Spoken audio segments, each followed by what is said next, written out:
You guys smell that? That's the smell of success. For those of you that have been following me for a while, you know I was a huge hype person when it comes to Starfield. Hell, I'm still pretty much the hype person when it comes to Starfield. I do admit it's got its flaws, but I refuse to, go with the narrative that it's like a horrible game, a 5 or 6 out of 10. I made a video about it. Definitely, go watch that. It's my video on the reviews. So, for the past few years, people have had this mindset that there's nothing Microsoft can do or Xbox to increase the amount of consoles sold. From the fact that the brand's too damaged to the fact that at the end of the day, they're not focusing on consoles anymore. And we got a huge game come out, Starfield. And look what Windows Central posted. Let's pop over here. What you need to know, pretty much, it's a Windows Central article. I'll put it in the description below. Starfield's launch spikes in the Xbox Series S and X consoles sales in the UK by a whopping 76%. Keep in mind that obviously this is just the UK, but America is their strongest territory by far. So if it's happening here, it's probably around the same, if not more, in the States. Clearly, we got to wait a little bit more time for that information. So what you need to know, there's increased demand for the Series X and the S in the UK. It looks like Gamer Industry Biz has reported a 76 increase in console sales, and attributed to this spike is Starfield's launch of the new version of the Xbox Series S. You guys know the Black Series S that they released. Starfield's launch posted a 46 increase in the standard Xbox Series X console sales for the week ending in September the 2nd. The launch of the Xbox Series S 1 terabyte edition posted a 20% increase in the number of console sales in ending the week of September 9th, 2023. So that is a few days ago. Read for more details. I'll put this in here because, for the most part, I want to talk about the concept of the article. I don't really want to talk about the article itself.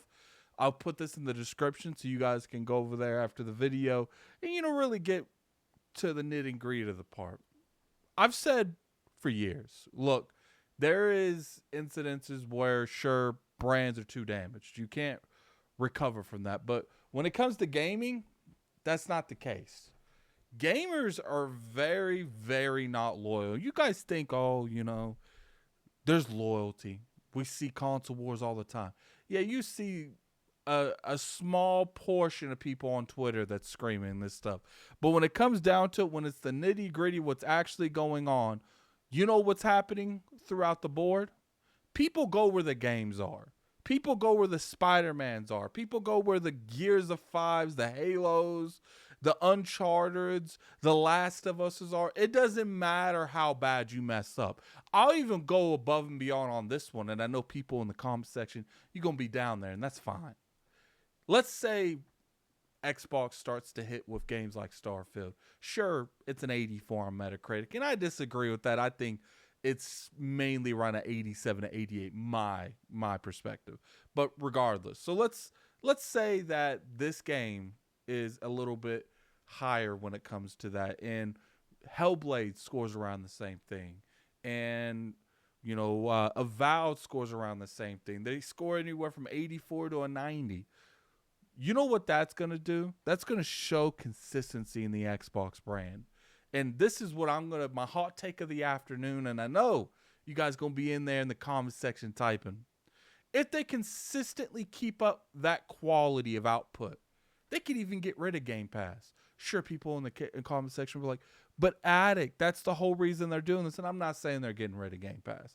I'm saying it doesn't matter what people say on Twitter. When good games come out, what do? They go and buy the console that they need to play that game. It doesn't matter what they do. It doesn't matter what kind of way they treat their customers. If you have good games, people will come. And this is a prime example of that. It's not been the greatest sales year for Xbox. The moment Starfield drops, you have what? A 76% increase in console sales in the UK. I'll be curious to see what it is in the other parts of the world, the United States. I'm curious to see what it is on those, especially Japan. I don't know how it will be in Japan, but obviously that has something to do with the new Xbox Series S. But at the end of the day, all of that isn't relevant because I'm telling you right now, it doesn't matter what they do. If they come out with good games, people will support. Microsoft doesn't need to focus on the console market. They just need to produce good games that's only on their console in terms of console exclusive, and people will buy the console because there is a difference between a console gamer and a PC gamer. And there are some cross streams, There are people that console game and PC game that also have the other. But for the most part, the vast majority of people that's on console don't have a PC. That's the reason the sales are so high on console. And on PC, they're pretty good too. But that's the reason that, there's certain games that skip PC at first. Because a lot of these developers and publishers know that the console market is a lot harder to pirate. There is still pirating going on there. That's why they focus on it, It's like I said, let Avowed hit. Let Hellblade hit. And you're going to see these spikes in console sales more and more. Microsoft can definitely beat their competition. They don't have to do no skymey stuff like, exclusive this, exclusive that when it comes to buying timed exclusives. Now, obviously, you can argue that they went out and bought publishers, and I give you that argument, but they bought the publisher. That's all that matters. They bought the publisher. They didn't go out there and drop a bag to just get one game. They went out there and bought the whole publisher to have the right to do what they want with the entire library of that publisher. With Bethesda, most likely ABK because of Call of Duty, and their core studios with Hellblade, Perfect Dark, Avowed. If Microsoft focuses on the quality of these games, they're not going to have nothing to worry about. Was Starfield the mass success that maybe Microsoft and Xbox kind of needed?